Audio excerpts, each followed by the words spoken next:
Next हमें देखना है vapour pressure of a solutions of solids in liquids. अभी हमें किसकी बात करनी है? अभी तो हमने लिक्विड्स एंड लिक्विड डाला था, और अगर गैस इन लिक्विड होगा तो भी हमने देखा कि भाई गैस होगा तो हमने हेनरीज लॉ लाए ही थे, मतलब उसके लिए दोनों सेम जैसा ही है।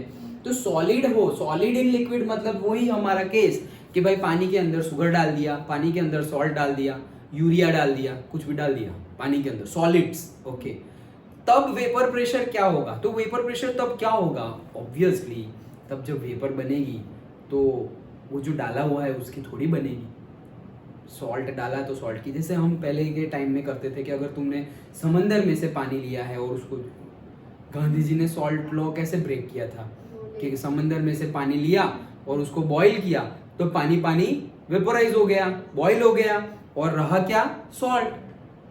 अगर सॉल्ट भी वेपर बन सकता था तो उड़ जाता, हवा में चला जाता, लेकिन वो जाता नहीं है, वो अनवेपोराइज है, मतलब वो अनवॉलेटाइल है, वो वॉलेटाइल नेचर का नहीं है। सो मोस्टली मतलब ऑलमोस्ट हम बोल सकते हैं, लेकिन फिर भी हम बोल रहे हैं मोस्टली, क्या सॉलिड इन लिक्विड सॉल्यूशन होगा तो उसमें वो सॉलिड इन लिक्विड सॉल्यूशंस है, उसके ऊपर जो वेपर है वो वेपर किसकी कहलाएगी? सॉल्यूशन की। लेकिन हमें अंदर से पता है कि वो वेपर किसकी है? सॉल्वेंट की, क्योंकि सॉल्यूट तो उसकी तो वेपर बन ही नहीं सकती। सिंपल।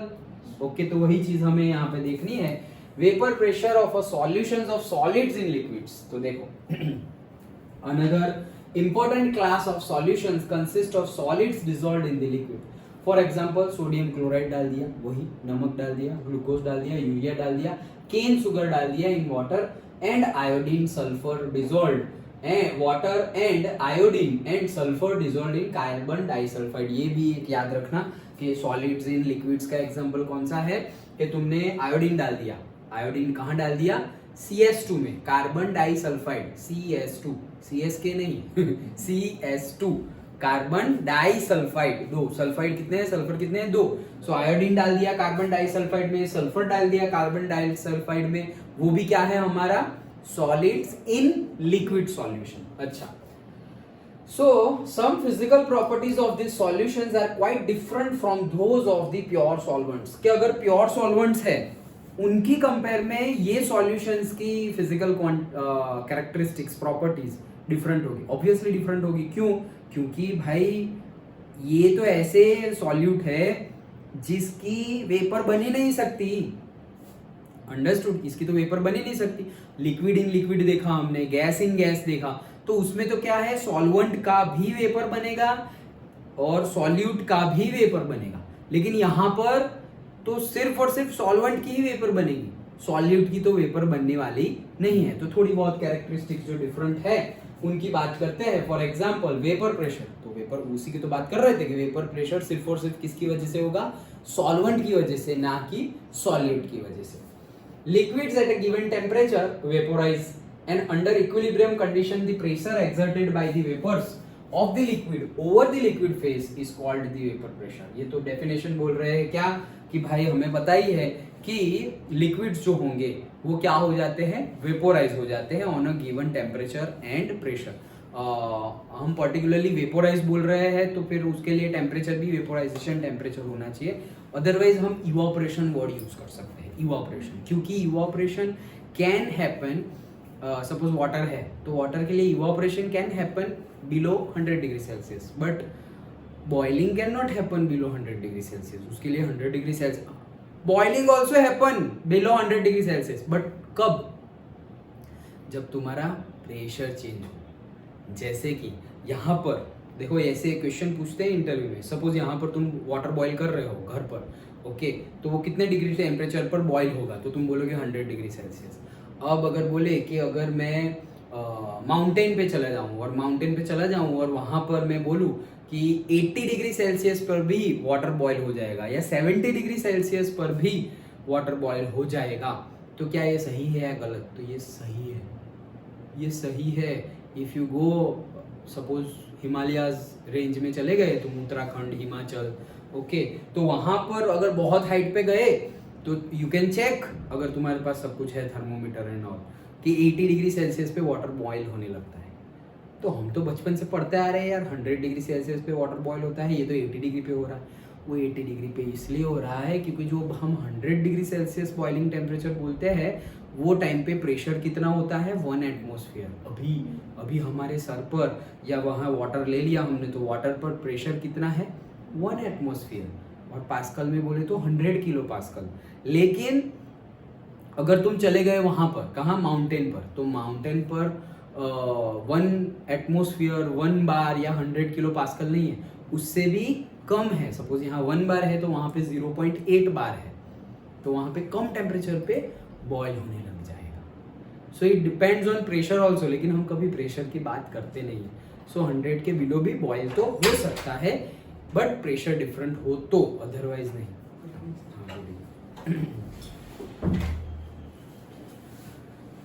Done, okay. तो आगे देखते हैं क्या हुआ। वो नहीं है, उसको टाइम पता है? पता है क्योंकि ग्रुप में नहीं है वो। हाँ अच्छा हाँ, तो दैट इज, तो क्या बोल रहे थे हम यहाँ पर, तो वेपर प्रेशर बोला है कि वॉलेटाइल लिक्विड हो तो उसका वेपर बनता है, और ये वेपर जो लिक्विड के ऊपर प्रेशर क्रिएट करे उसी को हम क्या बोलेंगे, वेपर प्रेशर। Done, okay. हाँ, so next in a pure liquid the entire surface is occupied by the molecules of a liquid. Pure liquid होगा, suppose pure solvent, तो ये जितनी भी वेपर बनेगी वो सारी की सारी किसकी होगी, सॉल्वेंट की होगी, वही लिक्विड की होगी। Okay, if a non-volatile solute is added to a solvent to give a solution, the vapor pressure of the solution is solely from the solvent alone. मतलब कि तुमने वही एग्जांपल, ग्लास ऑफ वाटर जिसके अंदर तुमने sugar डाल दिया, अब क्या है, अब वो इवापोरेट हो रही है या वहां पर वेपर बनी हुई है वो सॉल्यूशन में, ये सॉल्यूशन है, इसमें तुमने डाल दिया है क्या 1 मोल ऑफ सॉल्वेंट, मतलब 1 मोल ऑफ वाटर लिया है तुमने और 1 मोल ऑफ क्या लिया है, शुगर लिया है। ओके, सॉल्यूट अब तुमने डिसॉल्व कर दिया। अब भी यहाँ पर जो भी होगी वेपर वो किसकी होगी, वो हम बोलेंगे तो कि सॉल्यूशन की वेपर है, ऐसा ही बोलेंगे, vapour pressure of a solution. लेकिन हमें पता है कि वो किसके ऊपर डिपेंड है, सॉल्वेंट के ऊपर डिपेंड है, क्योंकि ये जो सॉल्यूट डाला हुआ है वो तो वेपोराइज हो ही नहीं सकता। सिंपल, तो वही चीज बोल रहे हैं वो। Okay, the vapour pressure of the solution उसके ऊपर डिपेंड है। This vapour pressure of the solution at a given temperature is found to be lower than the vapour pressure of the pure solvent at the same temperature. Okay, क्या बोल रहे हैं कि same temperature पर ये कम होता है। मतलब देखो मैं समझाता हूँ, दो तरीके से समझाता हूँ।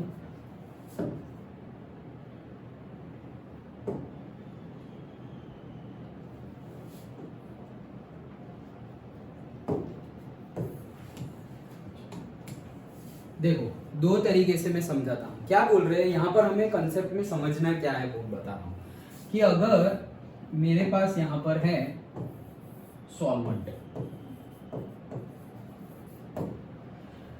सॉल्वेंट है और वो कौन सा है, लिक्विड, और यहां पर मेरे पास है सॉल्यूट, वो क्या है, सॉलिड। डन। अभी यहां पर अगर मैंने यहां बंद कर दिया, ओके, और इतना लेवल है, तो यहां जो वेपर दिखाई देगी और इसका जो प्रेशर होगा वो किसका प्रेशर होगा, सॉल्वेंट का ही होगा। सॉल्वेंट अकेला है तो सॉल्वेंट का ही होगा। और यहाँ सॉल्वेंट सॉल्यूट है तो यहाँ पर तो सिर्फ सॉलिड है, वहां होगा क्या वेपर प्रेशर, होगा ही नहीं, वहां पर तो होगा ही नहीं। हम बोल सकते हैं कि इसका x जो होगा, इसको मान लो जो भी मानना हो, x1 मानो, तो x1 कितना होगा 1, ओके, और यहाँ पर x2 कितना होगा 1। लेकिन वेपर प्रेशर यहाँ पर होगी, यहाँ पर होगी नहीं, क्योंकि वो क्या है, सॉलिड है, तो फिर कहां से होगी। ओके, अब जब अभी क्या है, ये वेपर प्रेशर है, राइट। अब मैं सॉल्यूट डाल रहा हूं, जैसे ही सॉल्यूट डालूंगा, हमने ग्राफ में भी देखा था, याद हो तो हमने ग्राफ ड्रॉ किया था, ओके, कि यहां पर था मेरा थोड़ा, अरे यार, ओके, यहां पर मेरा था सॉल्वेंट, ओके, यहां पर मेरा था सॉल्वेंट और यहां पर मेरा था से सॉल्यूट,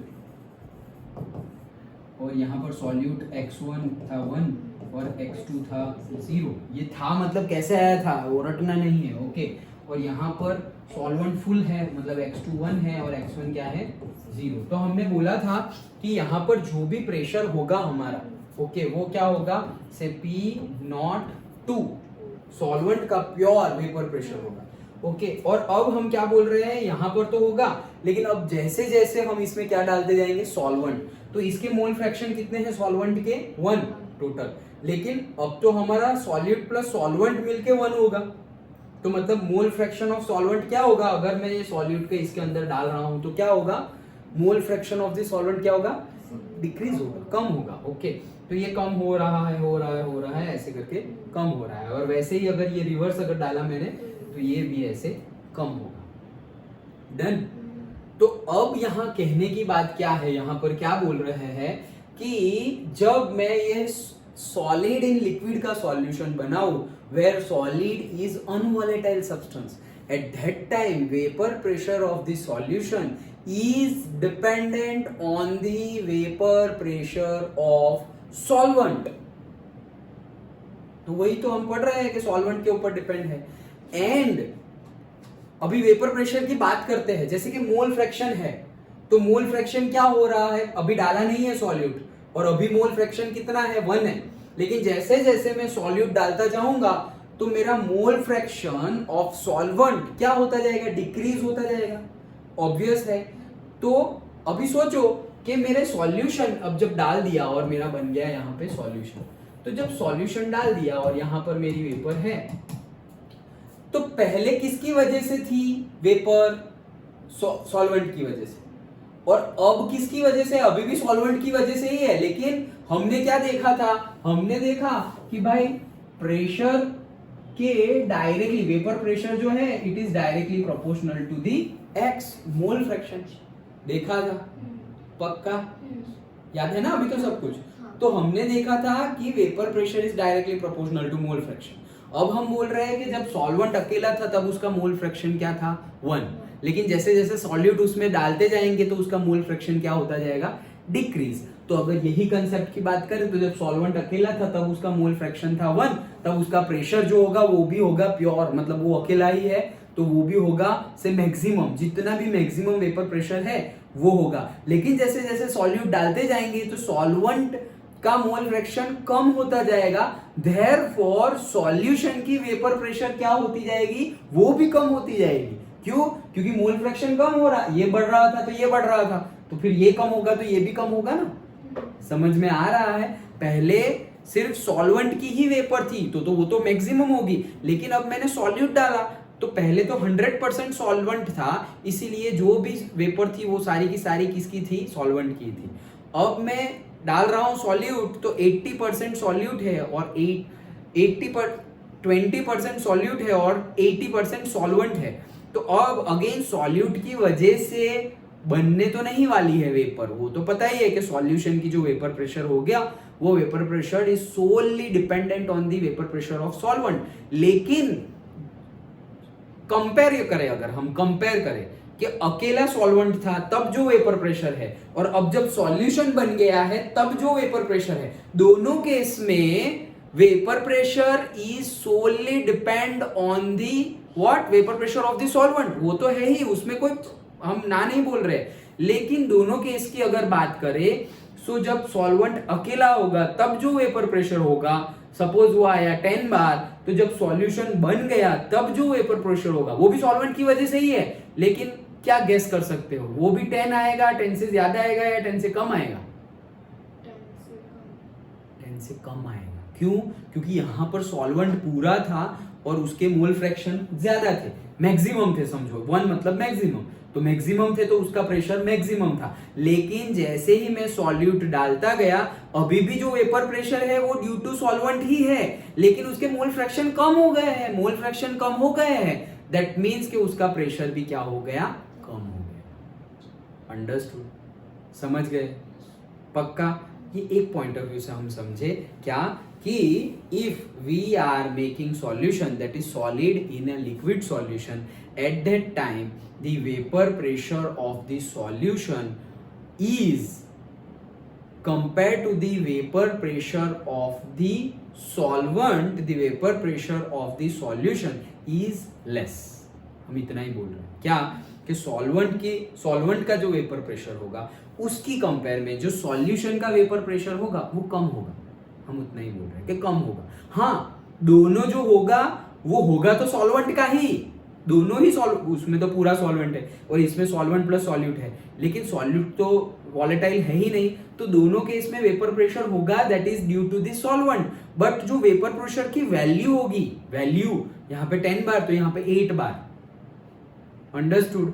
तो वो वेपर प्रेशर जो होगा वो कम होगा सॉल्यूशन का compare to the vapour pressure of the solvent alone. Simple है। तो ये हमने किससे समझा, ये ग्राफ और ये हमारे हेनरीज लॉ से हमने, हेनरीज लॉ बोलो या राउल्ट्स लॉ बोलो, दोनों एक ही बात बता रहे हैं, क्योंकि दोनों वही बोल रहे हैं कि partial pressure is directly proportional to the mole fraction. तो उनसे हमने ये समझा, ये बात ही समझनी है ये थियरी में, ये समझ गए हम बात। यही बात को दूसरी तरफ से मतलब दूसरे पॉइंट ऑफ व्यू से समझते हैं। सो दूसरे पॉइंट ऑफ व्यू से समझे तो क्या होता है, ऐसा समझो कि ये हमारा है सॉल्वेंट और ये हमारा है क्या, सॉल्यूट। डन, ये सॉल्वेंट है, सॉल्यूट है। अब यहां पर मेरा बन गया है, ऐसा समझो, यहां पर पूरा मैंने अभी लिया है क्या, सॉल्वेंट। क्या है यहां पर, सॉल्वेंट पूरा का पूरा यहां ले लिया है। जैसे ही मैंने इसके पार्टिकल, सॉल्यूट के पार्टिकल्स, वो तो सॉलिड है, जैसे ही मैंने एक पार्टिकल शो करने के लिए बता रहा हूं कि एक पार्टिकल मैंने सॉल्यूट का यहां पर डाल दिया, ओके। तो जैसे ही मैंने सॉल्यूट का पार्टिकल डाला तो सॉल्यूशन कब बनता है, सॉल्यूट और सॉल्वेंट के बीच में केमिकल इंटरेक्शंस होगा तब। तो क्या होगा कि सॉल्वेंट के, ये किसका पार्टिकल है, सॉल्यूट का, तो सॉल्वेंट के पार्टिकल्स चारों तरफ से उसकी साइड में सेट हो जाएंगे। Done, okay. अब दूसरा पार्टिकल, तो ये दूसरे पार्टिकल के आसपास भी सारे सॉल्वेंट के पार्टिकल्स इकट्ठा हो गए। तीसरा पार्टिकल, तो तीसरे पार्टिकल के आसपास भी सारे सॉल्वेंट के पार्टिकल्स, देखो ऐसे समझ में नहीं आएगा, ये अच्छे से समझ में आ जाएगा। देखो तीसरा पार्टिकल मतलब जितने भी पार्टिकल्स होंगे वो सारे पार्टिकल के आसपास सॉल्वेंट के पार्टिकल्स आ जाएंगे। अब यहां पर जो वेपर बनने वाली है, तो ये वेपर प्रेशर, ये सॉल्वेंट अकेला था तब जो वेपर प्रेशर बनी थी, और अब तो ये सॉल्यूशन है, अब जो वेपर प्रेशर बनी है इसकी कंपेयर में ये वेपर प्रेशर कम होगी। क्यों कम होगी, वो तो हमने एक पॉइंट ऑफ व्यू से समझ लिया। दूसरा पॉइंट ऑफ व्यू क्या है, देखो यहां पर बनने किसकी वजह से वेपर प्रेशर आने वाली है, सॉल्वेंट की वजह से। तो सॉल्वेंट के पार्टिकल्स तो सॉल्यूट के पार्टिकल्स के आसपास चिपक गए हुए हैं, तो मतलब कि ये 5 लोग जो चिपके हुए हैं यहाँ पे, 6 लोग, ये 6 पार्टिकल्स जो चिपके हुए हैं, वो 6 पार्टिकल्स तो अभी ऊपर जा ही नहीं सकते। क्यों, वो तो उसके साथ लड़ने में बिजी है और केमिकल इंटरेक्शंस करने में बिजी है। किसके साथ, सॉल्यूट के पार्टिकल्स के साथ। तो ये पार्टिकल, सपोज यहां जो पार्टिकल्स था, ओके, ये पार्टिकल्स है, ऐसा समझो, किसका, सॉल्वेंट का, तो ये तो ऊपर जा सकता है, यहां पार्टिकल था, ये भी ऊपर जा सकता है, लेकिन जितना मैंने सॉल्यूट डाला हुआ है उसके चारों तरफ सॉल्वेंट के पार्टिकल्स उसके साथ केमिकल इंटरेक्शंस करने लगी है। तो जो केमिकल इंटरेक्शंस कर रहे हैं, मतलब ये 6, ये 4 और 2 यहाँ पर भी 6, ये 4 और 2 यहाँ पर भी है, जो भी हो, मतलब 6-7, उसका नंबर इंपॉर्टेंस नहीं है, बट जो भी ये जो चिपके हुए हैं सॉल्यूट के पार्टिकल्स के ऊपर, उन लोग की वेपर बनने वाली नहीं है। इससे पहले वाले केस में ये जो चिपके हुए हैं उनकी भी वेपर बनती, क्योंकि यहां तो चिपकने के लिए कुछ है ही नहीं, सारा का सारा तो सॉल्वेंट है, तो ये केस में तो सबकी वेपर बनती लेकिन ये केस में सबकी वेपर नहीं बन रही है। क्यों, क्योंकि ये इसके साथ चिपके हुए हैं। तो लगा, मतलब क्या, कम पार्टिकल्स की वेपर बनेगी, मतलब वेपर प्रेशर क्या होगी, कम होगी। Simple, done. और एक पॉइंट ऑफ व्यू, क्या, जैसे ही हम सॉल्यूट डालेंगे तो बहुत सारे सॉल्यूट के पार्टिकल्स सरफेस पर ही होंगे, बहुत सारे सॉल्यूट के पार्टिकल्स क्या होंगे, सॉल्यूशन की सरफेस पर ही होंगे। तो जो हमारे सॉल्वेंट के पार्टिकल्स है और वो ऐसे ऊपर जाना जा रहे हैं, मतलब वेपोराइज होने जा रहे हैं, उसको क्या करेंगे, रोकेंगे, नहीं जाने देंगे, ये तो मेरी जगह है, साइड पे से जा, लाइक दैट, ओके। तो वो जाने देंगे नहीं, किसको, सॉल्वेंट के पार्टिकल्स को। तो उनका वेपोराइजेशन नहीं होगा। इसके लिए भी जो वेपर प्रेशर है वो क्या होगा, कम होगा। अंडरस्टूड? अच्छे से समझ गए? पूरी थियरी में यही बात समझनी है क्या, कि अगर सॉल्वेंट अकेला है तब जो वेपर प्रेशर हो, और सॉल्यूशन बन गया है, कौन सा solution, solid in liquid solution, तब जो वेपर प्रेशर होगा वो वेपर प्रेशर अकेला जब सॉल्वेंट था वो वेपर प्रेशर की कंपेयर में ये वेपर प्रेशर क्या होगा, कम होगा। वो हमने different different point of view से समझा। पहले हमने हेनरीज और से हमारे राउल्ट्स लॉ के एक्सप्रेशन से समझा कि pressure is directly proportional to the mole fraction. तो अभी मोल फ्रैक्शन सॉल्वेंट की कंपेयर में सॉल्यूशन में सॉल्वेंट के मोल फ्रैक्शन कम है, और वही एक वॉलेटाइल है जिसकी वेपर बन सकती है। दैट्स व्हाई सॉल्यूशन का वेपर प्रेशर आएगा कम कंपेयर टू द सॉल्वेंट का वेपर प्रेशर। ये एक पॉइंट ऑफ व्यू से समझा। दूसरा ये हमने दो पॉइंट ऑफ व्यू यहाँ समझे कि सॉल्यूट जो होगा वो सरफेस पे होगा तो वो उसको वेपोराइज होने से रोकेगा, और कि सॉल्यूट अगर हमने डाल दिया तो सॉल्वेंट के पार्टिकल्स सॉल्यूट के पार्टिकल्स के आसपास केमिकल इंटरेक्शंस में लग जाएंगे। अगर वो वहां पे ही बिजी है तो वो ऊपर, मतलब ऐसा समझो यहाँ बिजी हो गए, दो बिल्ली लड़ने लगी तो बंदर वो रोटी खा गया। ओके, तो वो लोग यहीं पर बिजी है, मतलब क्या, वेपोराइजेशन होगा। ये पार्टिकल्स जो बिजी है वहां पर उनका वेपोराइजेशन होगा नहीं। सिंपल, समझ गए? यही बात समझनी थी। अब वापस हम यहां आ जाते हैं। चलो, हाँ, तो अब ये जो हमने समझा उसी को हम पढ़ते हैं। समझ तो गए, राइट? ओके, चलो तो हाँ, so this vapour pressure of the solution given temperature found to be, हाँ मतलब वही बोला है कि this vapour pressure of the solution at a given temperature is found to be lower than the vapour pressure of the pure solvent at the same temperature. Same temperature पे pure solvent का जो vapour pressure होगा वो सबसे ज्यादा होगा compare to the solution का जो वेपर प्रेशर है उसकी कंपेयर में। Okay, in the solution the surface has both the solute and solvent molecules, thereby the fraction of the surface covered by the solvent molecules gets reduced। ये particle की बात आई। देखो एक सेंटेंस को मैंने तुम्हें ऐसे फिगर से बताया क्या, कि वो जो सॉल्वेंट सॉल्यूट के पार्टिकल्स है वो सॉल्यूशन की सरफेस पर होंगे, सरफेस पर होंगे तो वो क्या करेंगे, जाने से रोकेंगे। वही ये पॉइंट बोल रहा है, फिर से पढ़ रहा हूँ। इन the solution the surface has both, surface पे क्या होंगे, दोनों होंगे, सॉल्यूट भी होगा और सॉल्वेंट भी होगा। तो सॉल्वेंट होगा तो कोई प्रॉब्लम नहीं है, वो तो डायरेक्टली ऊपर चला जाएगा। लेकिन अगर सॉल्यूट होगा तो उसके नीचे जो सॉल्वेंट के कंपोनेंट्स है, पार्टिकल्स है, उसको वो जाने से क्या करेगा, अपोज करेगा, रेजिस्ट करेगा। डन? ओके, तो वही चीज यहाँ पर बताई गई है। thereby the fraction of surface, मतलब वही कि वो reduced हो जाएगा vapour pressure. consequently the number of solvent molecules escaping the surface is corresponding reduced, thus the vapor pressure is also reduced। समझ गए? okay, now the decrease in the vapor pressure of the solvent depends on the quantity of non-volatile solid present in the solution irrespective of its nature। क्या बोल रहे हैं कि ये जो decrease हुआ है वेपर प्रेशर, ये भी एक मार्क में पूछा जा सकता है कि सॉलिड इन लिक्विड सॉल्यूशन है और सॉलिड इन लिक्विड सॉल्यूशन बनाएंगे तब उनका जो वेपर प्रेशर होगा is less compare to the vapour pressure of the solvent. But ये जो डिक्रीज हुआ है, मतलब ये जो वेपर प्रेशर कम आएगा सॉल्यूशन का, वो किसके ऊपर डिपेंड है, तो वो डिपेंड है mole fraction of the solute के ऊपर। क्यों सॉल्यूट के ऊपर, मतलब दोनों के ऊपर, सॉल्यूट के और सॉल्वेंट के ऊपर, लेकिन यहाँ पे हमें सॉल्यूट का बताया गया है। क्यों? क्योंकि जितना अगर हमने सॉल्यूट डाला उतने सॉल्वेंट के मोल फ्रैक्शन कम हुए, और सॉल्वेंट के मोल फ्रैक्शन कम हुए तो वो वेपोराइज होंगे, मतलब उसकी क्वांटिटी उतनी कम हो गई वेपर बनने की, क्योंकि mole fraction is directly proportional to pressure. Done? Okay, so the decrease in the vapour pressure of the solvent, मतलब सॉल्वेंट का वेपर प्रेशर डिक्रीज हो रहा है, depends on the quantity of non volatile solute present in the solution. मतलब के solution में जो non volatile solute है उसकी क्वांटिटी और उसके मोल फ्रैक्शन पे डिपेंड है, irrespective of its nature. Nature पे डिपेंड नहीं है, नेचर पे डिपेंड नहीं है मतलब कि भाई दो पोलर हो और पोलर ना भी हो। ओके, जैसे हमने बोला था ना, पोलर इन नेचर और से पोलर एंड नॉन पोलर, किसी के ऊपर डिपेंड नहीं है क्वांटिटी तुमने कितनी डाली, क्योंकि वो सॉल्यूट का वेपोराइजेशन होने वाला नहीं है। डन?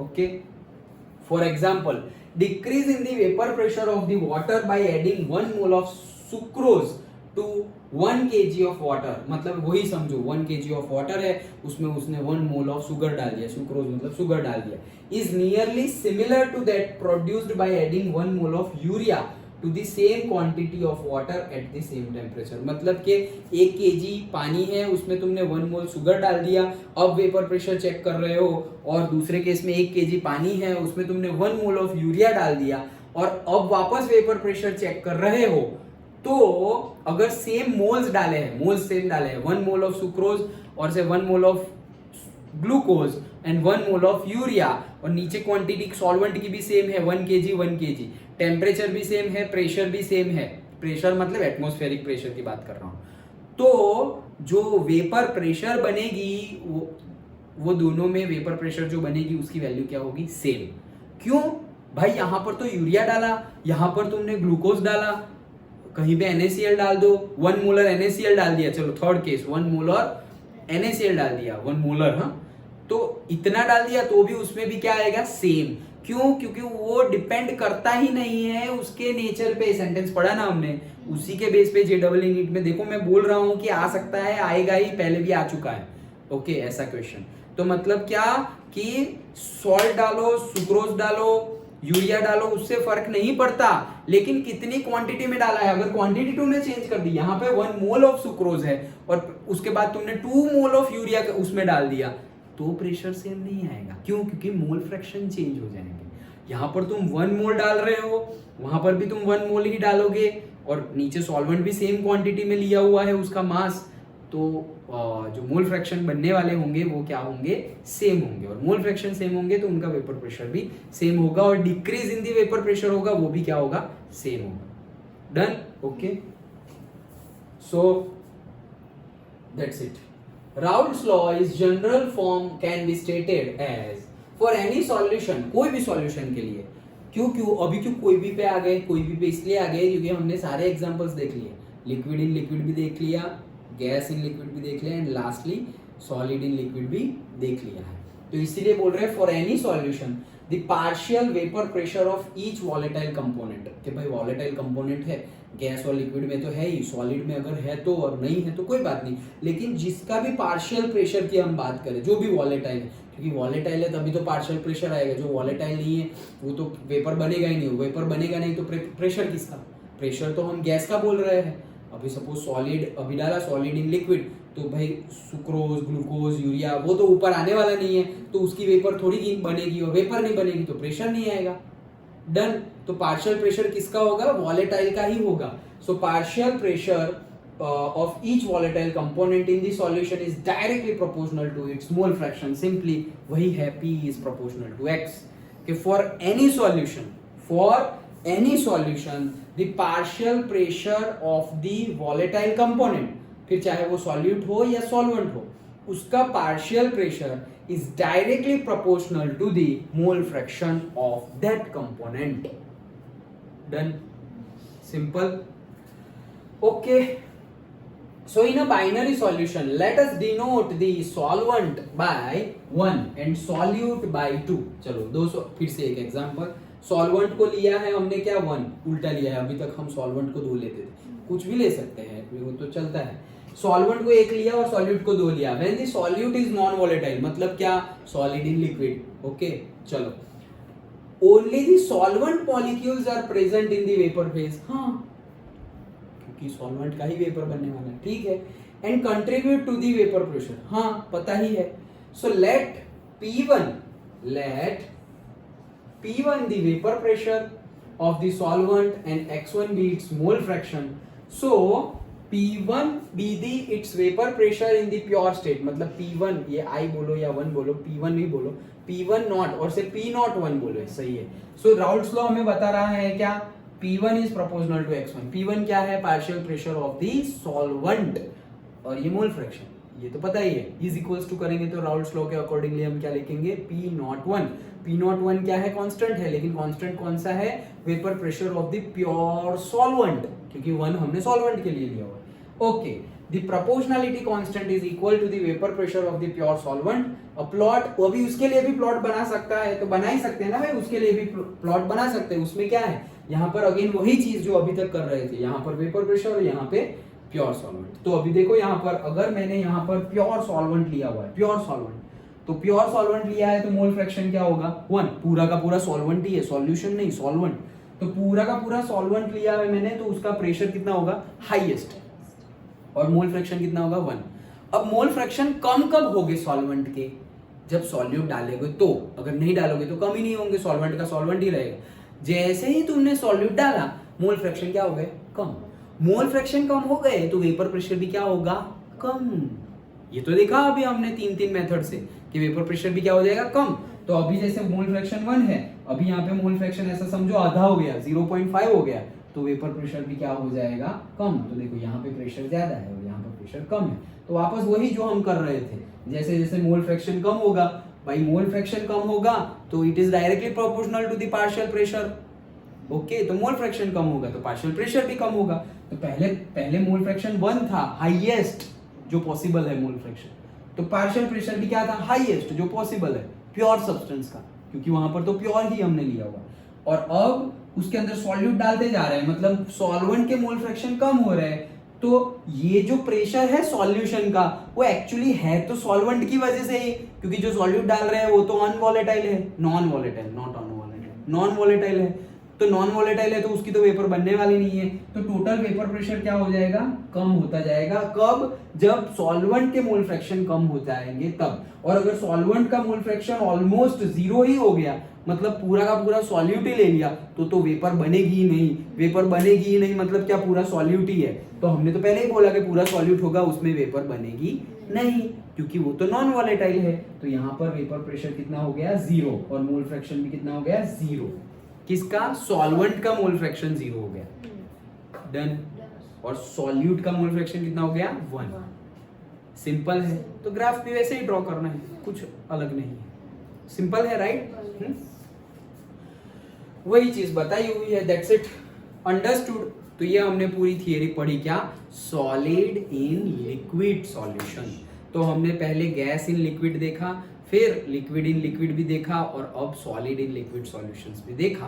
तीनों केस में हमने पहले गैस इन लिक्विड देखा तो हेनरीज लॉ देखा, और उसमें हेनरीज लॉ में हमने इक्वेशन भी डिराइव कर ली है कि भाई total pressure is equals to P1 plus P2, क्योंकि गैस इन गैस है ना, गैस इन गैस और गैस इन लिक्विड, तो वेपर प्रेशर तो गैस का भी होगा और लिक्विड का वेपर जो बनेगा उसका भी होगा, लिक्विड की वेपर जो बनेगी उसका भी होगा, और जो गैस है वो तो गैसियस फॉर्म में ही है तो उसका तो वेपर प्रेशर होगा ही। Vapour in the sense pressure तो होगा ही, पार्शियल प्रेशर, वेपर प्रेशर ना बोलो तो पार्शियल प्रेशर तो होगा ही। तो उसके लिए हेनरीज लॉ देखा, P is equals to P1 plus P2, okay. और फिर उसके लिए हमने सब डिराइव किया था, याद है ना, कल नहीं परसों डिराइव किया था, ओके। सो P1 को क्या लिखेंगे, P1 को लिखेंगे KH इंटू x1, P2 को क्या लिखेंगे KH इंटू x2, ओके। वो वैल्यू यहाँ पर रख दी। अब क्या करें, KH को कॉमन ले लो, फिर और क्या करें, तो भाई x1 plus x2 is equals to 1 होता है, तो तुम x1 is equals to 1 minus x2 लिख सकते हो, x2 is equals to 1 minus x1 लिख सकते हो। वो दोनों इक्वेशन डिराइव किए थे हमने, और दोनों के लिए हमने ग्राफ भी देखा था। तो वो गैस इन गैस हो गया हेनरीज वाला। फिर और वो गैस इन गैस के लिए फिर हमने एग्जांपल भी देखे थे, लास्ट में याद हो तो, नीचे जाना है और ऊपर जाना है, नीचे स्कूबा डाइवर जाते थे, स्कूबा डाइवर नीचे जाते थे, तो क्या था, गैस इन लिक्विड सॉल्यूशन है, सो gas in liquid solution pressure high हो जाता था, प्रेशर नीचे तो हाई हो जाता था तो ज्यादा अमाउंट ऑफ ऑक्सीजन और नाइट्रोजन हमारी बॉडी में जाता था, चलो कोई बात नहीं। जब ऊपर आ गए तो प्रेशर ऑटोमेटिकली वापस कम हो गया तो वापस वो बाहर निकलेगा। जब बाहर निकलने के टाइम पे नाइट्रोजन मेडिसिनल प्रॉब्लम क्रिएट कर रहा था, मतलब मेडिकल प्रॉब्लम क्रिएट कर रहा था, बबल्स क्रिएट हो जा रहे थे, इजीली निकलता नहीं था। तो फिर हमने उसकी क्वांटिटी कम की थी और उसमें हमने क्या डाल दिया था, हीलियम डाल दिया था। और वो क्वांटिटी मैंने बोला था कि वो नंबर्स याद रखने हैं कि कितनी क्वांटिटी में, अराउंड 56 पे आ गए थे, ओके, 11.7 करेक्ट, ओके 11.7, ओके। क्या डाला था, हीलियम, यस। और फिर अराउंड 56% पे क्या आ गए थे हम, ऑक्सीजन, नाइट्रोजन, ओके, और ऑक्सीजन 32, ओके, 32.1, ओके 321 मैंने बोला था ना, ओके। सो वो हमने एक एग्जांपल देखा गैस इन गैस में। फिर उसके बाद ही हमने वो भी देखा था माउंटेनियर जो होते हैं, जो ट्रैकिंग करते हैं, तो उनमें भी यही केस होता है कि ऊपर जाते हैं तो प्रेशर कम हो जाता है, प्रेशर कम हो जाता है तो ऑक्सीजन जो ब्लड में जाना चाहिए वो कम जाएगा, और कम जाएगा तो फिर अगेन मेडिकल प्रॉब्लम हो जाएगी, और ये जो मेडिकल प्रॉब्लम है उसका नाम भी पूछा जाता है एनोक्सियो। ओके, एनोक्सियो, ये एनोक्सियो ही होता है, सिया था, एनोक्सिया, यस, ओके, मैं वही सोच चुके एनोक्सियो अच्छा, तो एनोक्सिया, ओके, सो एनोक्सिया हो जाता है, मतलब कि थोड़ा लेजीनेस आ जाता है, थोड़े चक्कर आ जाते हैं, ओके, गिर जाएंगे, वॉकिंग नहीं कर पाएंगे, ब्रीथिंग बहुत फास्ट हो जाएगी, वो सब केस हो जाते थे। तो वो एग्जांपल्स भी देखे थे हमने, दैट इज हेनरीज लॉ। फिर हमने राउल्ट्स लॉ देखा, तो राउल्ट्स लॉ में भी हमने देखा कि भाई बात तो वही है, partial pressure is directly proportional to mole fraction. उसमें हमने दो देखे, लिक्विड इन लिक्विड, मतलब उसमें हमने कौन सा देखा, लिक्विड इन लिक्विड, वॉलेटाइल हो सके वैसा भी और वॉलेटाइल ना हो सके वैसा भी, ओके, उसमें हमने ग्राफ एंड ऑल सब कुछ भी देखा था उसमें भी। एंड आज हमने डिस्कस किया solid in liquid, understood, okay. तो ये पूरा कंसेप्ट समझ में आया। जो सॉल्युबिलिटी हम पढ़े थे, देखो ये क्या है, solubility of a solid in a liquid, तो ये तो सॉल्युबिलिटी की बात है। वो तो हमने देखा था सॉल्युबिलिटी कब, कि भाई तुम अब वो शुगर डाल दी केरोसिन में तो वो डिसॉल्व होगी नहीं, क्यों, क्योंकि वो उसके सॉल्युबिलिटी किसके ऊपर डिपेंड करती है, बीटीपी, मतलब उसके बिहेवियर पे डिपेंड करती है, टेम्परेचर पे डिपेंड करती है और प्रेशर पे भी डिपेंड करते हैं कि मोल सॉल्वेंट और सॉल्यूट दोनों के बिहेवियर, ओके, सही होने चाहिए, पोलर पोलर, नॉन पोलर वैसे होने चाहिए, वो हमने देखा था। उसके बाद हमने देखा solubility of a gas in a liquid, यहाँ से स्टार्ट हुआ कि भाई सॉल्युबिलिटी किसकी, गैस की लिक्विड के अंदर। तो ये हमने देखा, यहाँ पे हेनरीज लॉ भी आ गया, और हेनरीज लॉ यहाँ पे फॉर्मूला भी आ गया, और ये ग्राफ कहाँ गया रे, ग्राफ नीचे है, ओके, सो अभी और नीचे है। तो उसमें इफेक्ट ऑफ टेम्परेचर भी हमने देख लिया था, क्योंकि ये तीनों देखना है ना, टेम्परेचर, प्रेशर और बिहेवियर। तो यहाँ ये स्कूबा डाइव आ रहा, हेनरीज लॉ आया, टेम्परेचर की इफेक्ट भी आई। टेम्परेचर की इफेक्ट मतलब लॉ सेटरल प्रिंसिपल, जिसमें हमने एंडोथर्मिक एक्सोथर्मिक की भी बात की थी, ओके, कि टेम्परेचर बढ़ेगा तो क्या होगा, कम होगा तो क्या होगा। तो उसमें पर्टिकुलरली वो गैस की बात की थी कि अगर ये गैस इन अ लिक्विड है, ओके, ये क्या कौन सा है, gas in a liquid solution ना, solubility of a gas in liquid. तो उसमें मैंने बोला था कि टेम्परेचर की इफेक्ट क्या होगी, टेम्परेचर बढ़ेगा तो सॉल्युबिलिटी क्या होगी, पक्का, वो दो reaction, gas in a liquid, gas in a liquid है और टेम्परेचर बढ़ा रहा हूं तो सॉल्युबिलिटी क्या होगी, गैस की कम हो, हाँ कम होगी। वही कोको कोला वाला example, gas in a liquid है, टेम्परेचर बढ़ाएंगे तो सॉल्युबिलिटी क्या होगी, कम होगी। वैसे तो कम हो ही गई, लेकिन जितना डिसॉल्व है वो भी गर्म करेंगे तो वो भी चला जाएगा मतलब सॉल्युबिलिटी कम हो गई, ओके। तो ये देखा था हमने, gas in a liquid.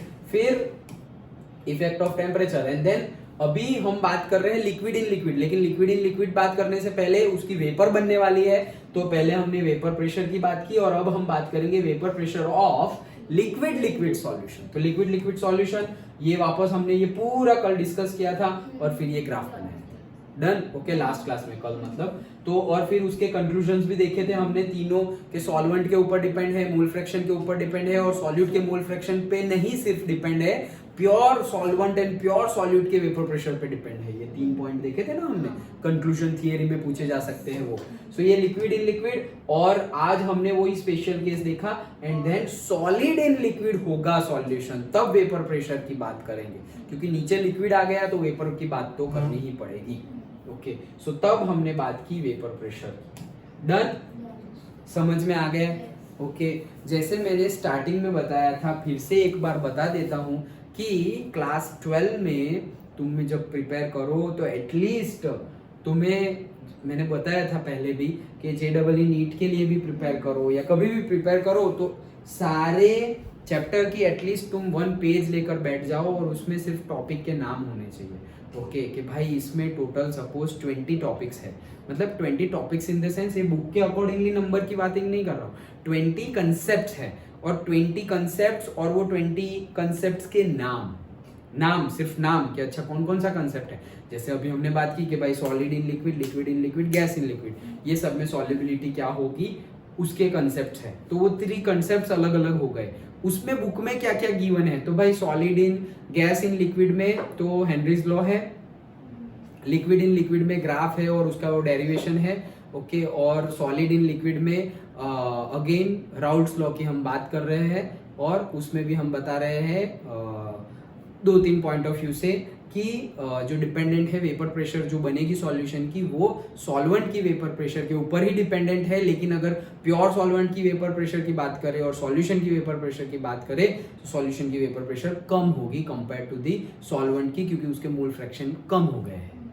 Done. तो ये सारे कंसेप्ट सिर्फ तुम पेज में सिर्फ तुम एक नाम लिख रहे हो, लेकिन जब रिवाइज करने बैठो ये पूरा पढ़ लिया है, पूरा चैप्टर पढ़ लिया, 1-2 बार नहीं 3-4 बार पढ़ लिया, स्कूल में हो गया, ट्यूशन में हो गया, सेल्फ स्टडी में हो गया, न्यूमेरिकल हो गए, फिर जब तुम रिवाइज करते हो तो रिवीजन ऑफ द चैप्टर ऐसे इतना ज्यादा अच्छे से कर लेना है कि जब तुम फाइनल कल पेपर है और आज रिवाइज कर रहे हो और तुम्हारे पास सपोज 1 घंटे में पूरा केमिस्ट्री रिवाइज करना है, कितना 1 घंटे में पूरा केमिस्ट्री, तो 1 घंटे में पूरा केमिस्ट्री रिवाइज करने के लिए तुम ऐसे खोल के ऐसे पढ़ने थोड़ी बैठोगे, तुम्हें सिर्फ अच्छा वो तुम्हारा पेज जो बनाया हुआ है ना कि भाई ये पेज में 10 टॉपिक है, ये 10 टॉपिक, अच्छा ये इसमें ये था, इसमें ये था, इसमें ये था, इसमें ये था, ये टॉपिक था, अच्छा ये भूल गए भाई क्या था, तो बुक निकालो, हाँ ये था, ओके फिर से बुक बंद, इसमें ये था, ये था, ये था, वैसे करके पूरा तुम्हारे माइंड में रिकैप हो जाना चाहिए पूरा का पूरा कंसेप्ट। ओके, वो होता है क्विक रिवीजन।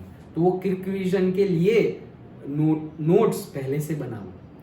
पूरी नोट्स बनाने की ज़रूरत नहीं है, ऑनलाइन गूगल पर बहुत सारी नोट्स मिल जाएगी, बट माय प्रेफरेंस कि तुम एनसीईआरटी ही पढ़ो।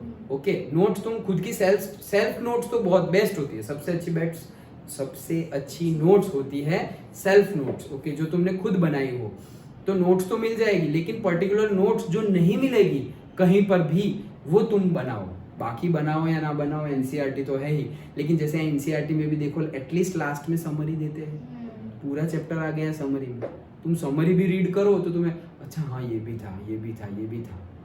ओके, तो समरी में भी वो लोग डिटेल्ड थोड़ा लिख कर देते हैं कि ये, पर मैं तो कौन सी बात कर रहा हूँ, समरी की भी समरी, सिर्फ नाम ही। ओके, सो नाम से ही तुम्हारा हो जाना चाहिए रिवीजन, अच्छा ये टॉपिक में ये कहना चाहते हैं, ये टॉपिक में ये कहना चाहते हैं। इट्स नॉट कि तुम्हें पूरी याद होनी चाहिए, कंसेप्ट याद होना चाहिए, वो वर्ड टू वर्ड याद होने की बात नहीं है, रट्टा मारने की बात नहीं है, कंसेप्ट याद होना चाहिए कि अच्छा इतना मैंने ये चैप्टर में पढ़ा है। अंडरस्टूड? तब जाके जेडबलई नीट में तुम कोई भी क्वेश्चन उठाओगे तो सबसे पहले तो तुम्हें यही क्वेश्चन करना है खुद को, अच्छा ये कौन से चैप्टर का है, अच्छा ये चैप्टर का है, ये पहले तो पता चलना चाहिए कौन से चैप्टर का है। कई क्वेश्चन ऐसे होंगे पता ही नहीं चलेगा कौन से चैप्टर में से पूछा है यार ये। ओके, क्वेश्चन ही नहीं समझ में आएगा, क्यों? क्योंकि वैसा रिवीजन ही नहीं किया है।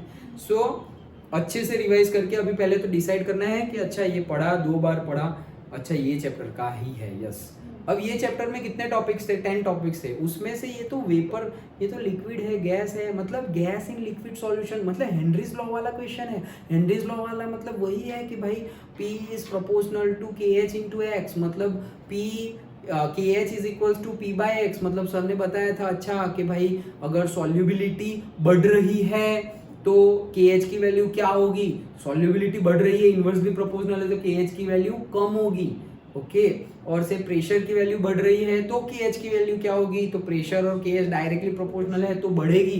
टेम्परेचर बढ़ रहा है तो KH की वैल्यू क्या होगी, तो हमें पता है कि यहाँ तो टेम्परेचर है ही नहीं फॉर्मूला में, बट टेम्परेचर बढ़ता है तो सॉल्युबिलिटी कम होती है, ये हमें पता है। तो सॉल्युबिलिटी मतलब X मोल फ्रैक्शन कम हुआ, वो कम हुआ तो KH क्या बढ़ा, इंक्रीज हुआ। ओके, तो ये पूरा कंसेप्ट तुम्हें क्विक, अच्छा ये चैप्टर सॉल्युबिलिटी वाला पहला ही चैप्टर सॉल्यूशंस वाला, उसमें से अच्छा गैस और लिक्विड है मतलब हेनरीज लॉ वाला, अब उसमें फॉर्मूला है, फॉर्मूला में ये वैल्यू रखेंगे, ओके ये रहा। वैसे करके पूरा रिवीजन हो जाना चाहिए माइंड में। ये रिवीजन के ही तुम्हें 20 सेकेंड लग जाएंगे। पहले तो क्वेश्चन रीड करो, समझो अच्छे से क्वेश्चन रीड करो, और फिर ये माइंड में फटाफट हो जाना चाहिए, लेकिन स्टार्टिंग में 20 सेकेंड लगेंगे, फिर तो फटाफट होगा। हाँ, अरे ये तो राउल्ट्स लॉ है, तो पूरा ऐसे जाने की जरूरत नहीं है, तो पहले ही देख लिया ये तो राउल्ट्स लॉ है यार, फॉर्मूला से ही दिख गया, तो फिर कुछ प्रोसेस में जाने की जरूरत नहीं, राउल्ट्स लॉ, अच्छा फॉर्मूला ये रहा, ओके कंसेप्ट ये रहे। अंडरस्टूड? पक्का समझ में आया? ओके, आगे बढ़े।